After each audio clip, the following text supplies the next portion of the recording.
সোমবার সকালে প্রথমবারের মতো প্রধানমন্ত্রী তারেক রহমানের সঙ্গে বৈঠক করেন বাংলাদেশে সফররত এশীয় উন্নয়ন ব্যাংক এডিবির প্রেসিডেন্ট মাসাতো কান্দা। বৈঠকে বাংলাদেশের উন্নয়ন ও জাতীয় অগ্রাধিকারের বিষয়গুলো নিয়ে আলোচনা করেন তারা। উঠে আসে পারস্পরিক সম্পর্ক আরও দৃঢ় করার বিষয়টিও।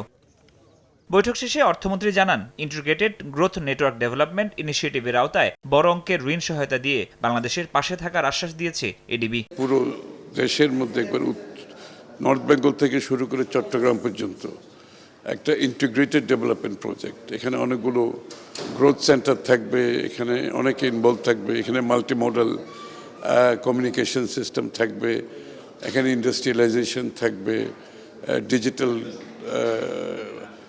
ডেভেলপমেন্ট থাকবে।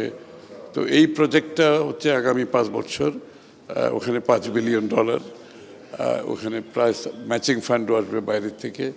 ভোগান্তি ভুলে চলে আসুন রিগালে, ওয়ারেন্টি সহ স্টাইলিশ কালেকশন নিয়ে রেডি রিগাল ফার্নিচার। শুধু তাই নয়, $5 বিলিয়ন বাইরে আগামীতে নবায়নযোগ্য জ্বালানি খাতের জন্য আরও ঋণ পেতে আলোচনা চলছে আর্থিক সংস্থাটির সঙ্গে। সোলার বিশেষ করে এখানে একটা কি সাপোর্ট দেওয়া যায় রিনিউয়েবল এনার্জির জন্য, বাট $2 বিলিয়নের মতো একটা আলোচনা চলছে ওদের সাথে।